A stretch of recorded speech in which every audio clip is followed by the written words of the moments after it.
I would say the most bizarre prior auth I had was for a wheelchair. My patient had just had both of his legs amputated. This is Dr. Jenaya Calderilla.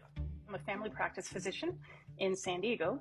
And she's talking to producer Alec Opperman about how her patient's insurance denied her request for a wheelchair for a double amputee. The reason was because I didn't specify how his walking would be affected by his disability. So I had to call and fight this and tell these people, my patient doesn't have legs. Dr. Calderilla is referring to something called prior authorization, an approval doctors like her need to get before insurers are willing to pay up for certain procedures like medications or a medical device like a wheelchair. Stories like this got us wondering, why are these obviously necessary procedures, medications, devices, etc. being denied? So we went searching for a reason. Is it run-of-the-mill evil? Is it fraud? And if so, who exactly is responsible? But what we actually found was a grift that, while totally legal, surprised us at every turn. I'm Andrew Rivera from More Perfect Union, and today we're uncovering the scam behind prior authorizations. A lot of our digging was inspired by the story of a woman named Kathleen Valentini. She became our client in 2019 when her husband, Val, called me and said, I want to tell you a story. That's Steve Cohen, the lawyer for the Valentini family. Kathleen was a retired teacher living in North Carolina when her hip started to hurt. After it didn't go away, her doctor ordered an MRI, but the prior authorization was denied. The insurance company said the MRI was not medically necessary. The appeal of the denial of the MRI took 5 weeks, and Kathleen finally got the MRI. And when she did, it showed that she had a fast-growing sarcoma, a cancer, in her hip. Kathleen saw an oncologist, but the 5-week delay meant that the cancer had spread. Instead of just needing chemo, she needed to have her entire leg amputated, all because of her delay in getting a prior authorization. As we looked into it, stories like Kathleen's seemed all too common. The American Medical Association found that 80% of doctors report that patients have abandoned their treatment because of the prior authorization process. 19% say they've led to life-threatening events or required an intervention to prevent permanent impairment or damage, and that's exactly what happened to Kathleen. And her husband could not believe that an insurance company had the power to overrule the doctor's recommendation. Most shocking, however, is why the insurer said that the MRI was not medically necessary.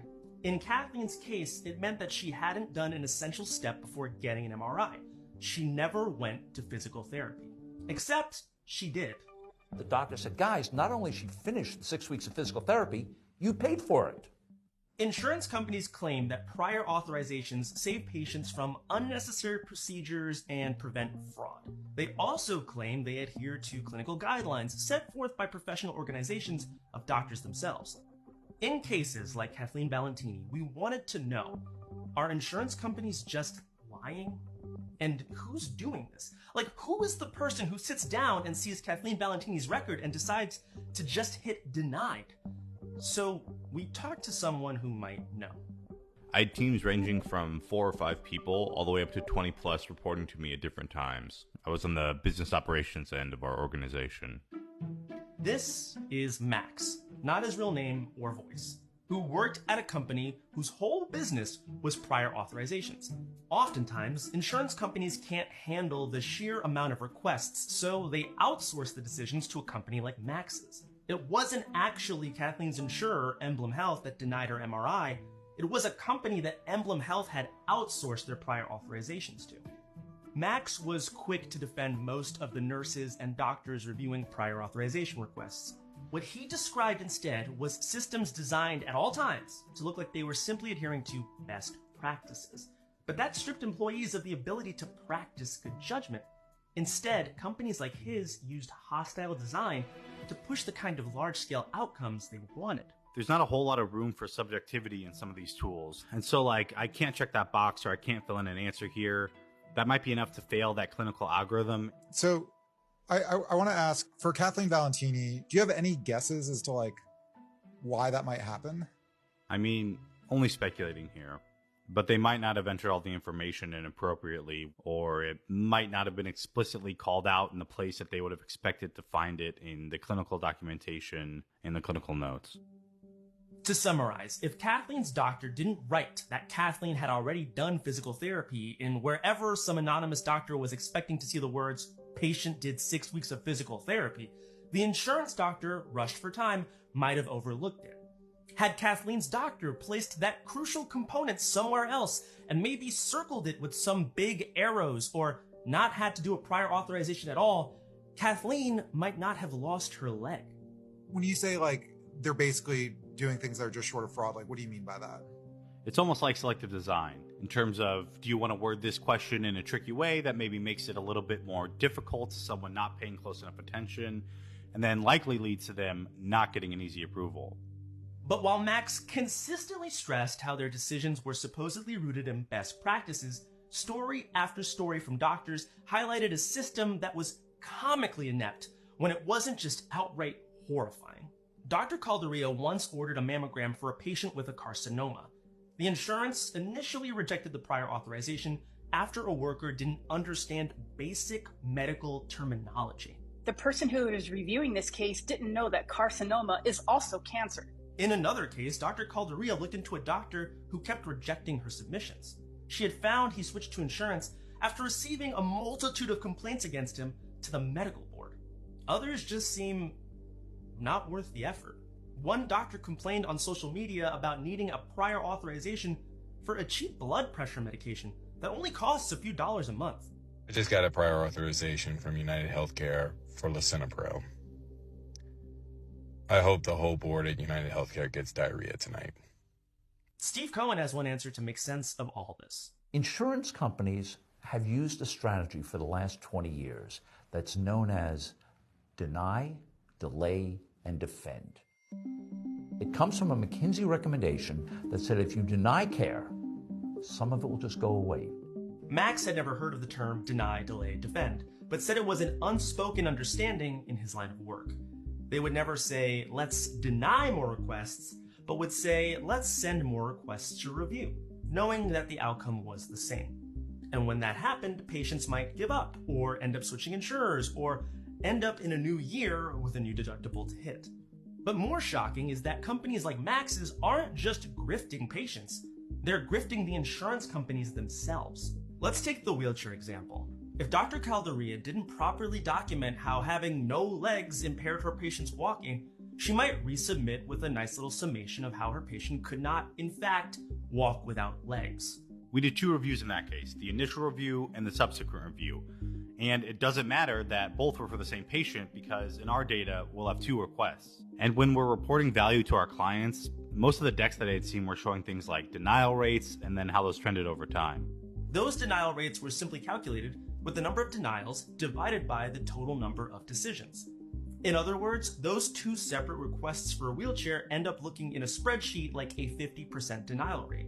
It doesn't matter that the patient got the wheelchair in the end, that one denial that delayed care by days or weeks helps crank up his company's denial rate.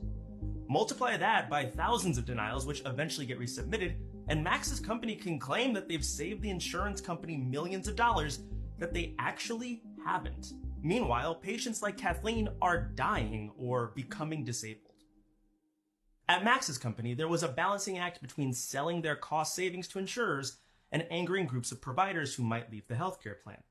At some points, they were told that they were denying too much by their clients. We would make decisions on how much volume we send to be reviewed by our nurses and our doctors for given health plans based off of whether or not we've got upcoming contract renewals. The thing that's bothersome is that those are decisions that are made based purely off of money and business relationships as opposed to prescriptive patient outcomes. Kathleen's family sued Emblem Health and Evacor. Among other things, Steve Cohen argued that they had committed fraud and medical malpractice, but they didn't get far.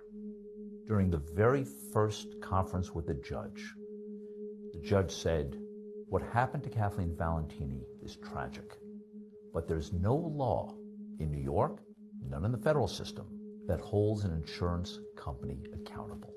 I mean, to be honest, I can't even count the number of lawsuits that came through in the time that I was there. But I don't remember any of them wherein we were found to be liable. Kathleen was eventually killed by her aggressive cancer. Steve Cohen thinks her insurer shares the blame. There's currently an unprecedented amount of public pressure against prior authorizations. Patients, doctors, and lawmakers are outraged by stories like Kathleen Valentini's. In our own research, we learned of patients left with permanent incontinence because of delayed imaging, and others who go malnourished and need surgery after insurance delays leave their inflammatory bowel diseases untreated. One woman spoke to us and said her experience with prior authorizations through private insurance ruined her life as she battled a rare disease that left her bedridden. Over 30 states have introduced legislation trying to fix prior authorization. Drawing from the American Medical Association's guidance, many of the bills required 24-hour response times for urgent care and 48 hours for non-urgent. The AMA also recommends making prior authorization information public, something that Vermont already does. There's also legislation that's been stalled in Congress. Many of these recommendations could save the lives of people like Kathleen Valentini, but they may not be enough. Max wonders if prior authorization is useful at all based on his experience in the industry. It's just unnecessary. There's no direct line that leads to any kind of evidence of improved health outcomes for the patients. The excuse that insurance companies use for prior authorization is that there's rampant waste and fraud. That is simply not true. In a trillion-dollar industry, the amount of fraud, it's a tiny, tiny percentage. Steve Cohen has another idea: what insurers used to do, and what Medicare still does: pay and chase. You pay for medical services and then go chase people down who've committed fraud. It does not get between the doctor and her patient. It is approved, it is paid for, and then the worst offenders are audited. In Steve's vision, doctors can make their own calls and bad ones will get punished. It's not perfect, but it's better than putting a company whose sole duty is to its shareholders in between you and your doctor. A company that, in the case of Kathleen Valentini, courts have ruled has no obligation to care for your health. Thank you so much for watching our video. If you have your own stories about prior authorization or health insurance in general, please let us know. Drop us a line at stories@perfectunion.us or leave it in the comments below. And as always, please like and subscribe to get more and more Perfect Union in your feed.